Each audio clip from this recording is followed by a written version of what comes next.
Zee24 एक पाऊल पुढे. नंतर आपलं स्वागत. आपण पाहताय प्राईम वॉच. डिझेलचा भडका. मी जाणार आहे थेट पुण्याला. अर्थतज्ञ अभय टिळक आहेत आपल्यासोबत. टिळक सर, काय सांगाल की एकूण या साऱ्या पद्धतीचा विचार करता आणि ज्या पद्धतीने आता माधव भंडारी साहेब म्हणाले की ही वित्तीय तूट कमी करण्यासंदर्भात गेल्या 10 वर्षात नियोजन झालं नाही, हे शक्य होतं का? ही तूट टाळता येणं शक्य होतं का? तुम्ही काय सांगाल?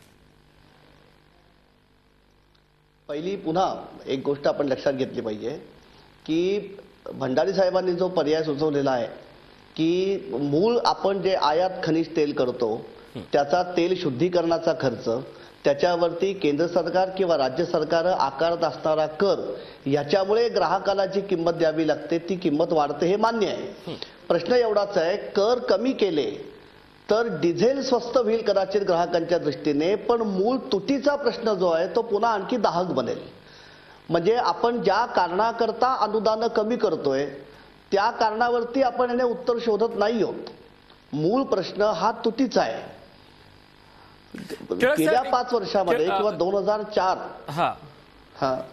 या निमित्तानं थेट माझा प्रश्न असा असेल की ही तूट यापुढे आता कमी होणारच नाही असं आपण समजायचं का सर्वसामान्यांनी?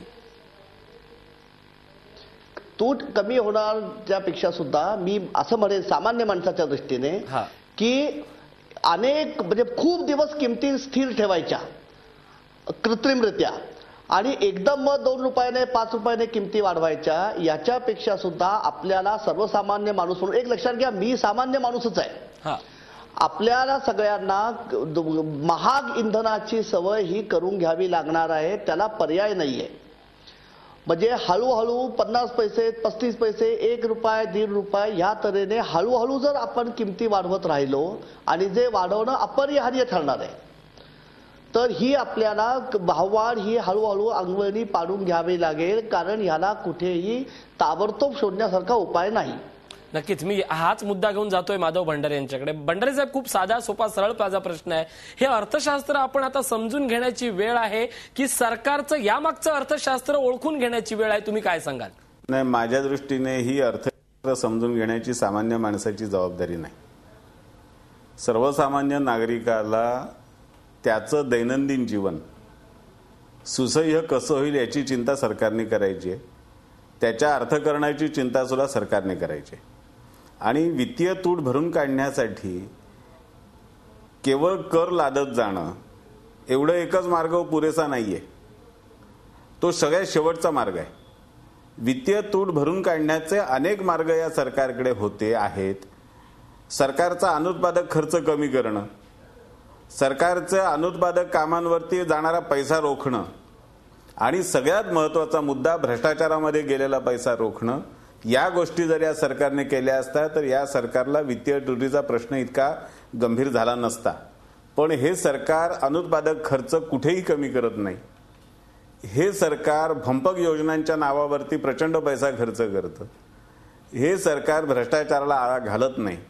आणि या सगळ्यातून मग वित्तीय तूट आली म्हणून अनुदानं कमी करायची आणि वित्तीय तूट आली म्हणून कर वाढवायचे आणि सामान्य माणसाचं जीवन असह्य करायचं, हे या सरकारचं साधं सोपं तंत्र आहे. नेमका हाच प्रश्न मी तुम्हाला असा विचारला होता की आता अर्थशास्त्र समजून घ्यायचं की सरकारने यामागे लावत असलेलं अर्थशास्त्र ओळखण्याची आता सर्वसामान्यांना गरज निर्माण झाली. सरकार कोणासाठी हे नेमकं करतंय? सर्वसामान्यांसाठी की कोणाच्या फायद्यासाठी?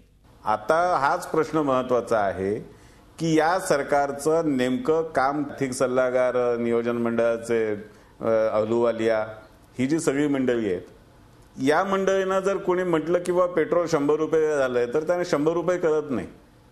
त्यांना $2 झालं सांगितलं की ते कळतं. आणि $2 जर म्हटलं तर मग त्यांना $2 काही जास्त नाहीयेत. कारण त्यांचं सगळं चिंतन जे आहे, त्यांचा सगळी नजर जी आहे ती फक्त अमेरिकेकडे आहे. त्यांना भारतातल्या सामान्य माणसाला काय लागतं, त्याच्या गरजा काय आहेत हे बघण्याची त्यांची काहीही स्थिती नाही. ते बघायला तयार नाहीत. म्हणून एका बाजूला वित्तीय तुटीची भाषा करतात आणि दुसऱ्या बाजूला मोन्टेक्सिंग अहलुवालियाच्या ऑफिसच्या बाहेरचं एक टॉयलेट बांधण्यासाठी करोडो रुपये खर्च केले जातात. हे सारे राजकीय भाग आहेत ते आपण समजून घेण्याची गरज आहेच. आताच या सेगमेंटमध्ये आपण असं पाहिलं की प्रत्येक हा राजकीय भाग नाहीये, हे वास्तव आहे. नक्कीच नक्कीच मी येतोय भंडारे साहेब तुमच्याकडे की इंधनाची गरज ओळखणं हे सर्वसामान्यांचं कर्तव्य आहे, पण त्याचबरोबर सरकारची नीती नेमकी काय आहे, सरकारचा यामागे काय फायदा आहे तेही आपण समजून घेणं आवश्यक आहे. त्याचाच उलगडा, त्याचाच खुलासा एका छोट्याशा ब्रेकनंतर पाहत राहा डिझेलचा भडका.